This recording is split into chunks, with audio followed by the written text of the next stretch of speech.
धान की फसल जब 60 से 65 दिन के आसपास की हो जाती है तो भाई इस समय फिर ब्राउन प्लांट हॉपर मतलब तेले का खतरा बहुत ज़्यादा रहता है। इसलिए इस समय तेले की रोकथाम के लिए एकदम पक्का इलाज करके चलना है, क्योंकि इस समय तक हमने अपनी फसलों में बहुत ज़्यादा खाद दवा में खर्चा कर चुके होते हैं। अगर इस समय तेले का अटैक हमारी फसलों में हो जाता है तो भाई फिर ये हमारी फसल का 70% तक का नुकसान कर सकता है। मतलब जिन खेतों में ब्राउन प्लांट हॉपर का अटैक होता है तो वहां हॉपर पहले थोड़ी सी जगह में अटैक करता है, जैसे कि धान की पत्तियां पीली या फिर पेड़ सूखने हुए के लक्षण दिखाई देते हैं। मगर अगले दिन सेम खेत में जाकर देखते हैं तो भाई हॉपर बहुत जगह में अटैक कर चुका होता है, बहुत जगह में फैल चुका होता है, पौधे पीले सूखे हुए दिखाई देते हैं। तो ये एक लक्षण होता है कि भाई हमारी फसलों में हॉपर का अटैक हो गया है। मतलब हॉपर ये एक ऐसा रस चूसक कीट है जो धान के तने के निचले हिस्से से रस चूसता है, और धीरे धीरे हॉपर तो बहुत जगह में फैल चुका होता है,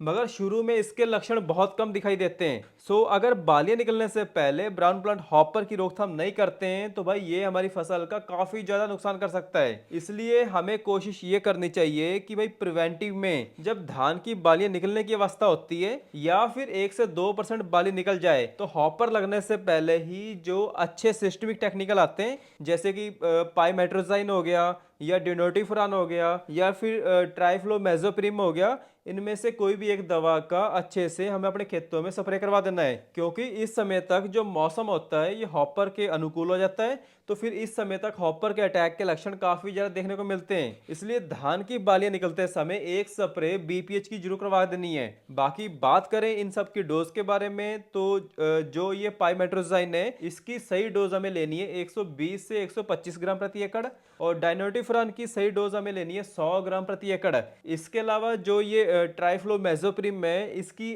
डोज हमें लेनी है 94 ml प्रति एकड़। तो भाई ये हो गया कि हमें इस समय एक स्प्रे प्रिवेंटिव में बीपीएच की जरूर करवा के चलना है। मगर इसके अलावा हमें कुछ सावधानियां रखनी होती हैं, जैसे कि अगर हमारे खेतों में भूरे माहू का अटैक देखने को मिलता है तो सबसे पहला काम हमारा ये होना चाहिए कि हमें अपने खेतों में कोई भी फर्टिलाइजर का प्रयोग नहीं करना होता है, और हमें अपने खेतों में फिर पानी ऐसे लगाना होता है कि भाई पानी लगाते जाओ और फिर पानी सूख जाता है तो फिर उसके बाद फिर पानी लगा दो और पानी फिर सुखा दो। तो भाई इस तरीके से हमें दो काम करने होते हैं। अगर बीपीएच का अटैक हो गया है तब जाके हमारे खेतों में बीपीएच थोड़ा सा कंट्रोल में रहेगा। बाकी अगर आपके खेतों में शीत ब्लाइट हो गया, नेक ब्लास्ट हो गया या फिर बीएलबी की दिक्कत होगी, नोड ब्लास्ट हो गया या फिर कॉलर ब्लास्ट हो गया, तो इन सब की रोकथाम कैसे करनी है तो इसके बारे में जानने के लिए आप ये वीडियो जरूर देखो। और इसके अलावा अगर आपके कोई सवाल हैं तो भाई आप कमेंट करके पूछ सकते हो।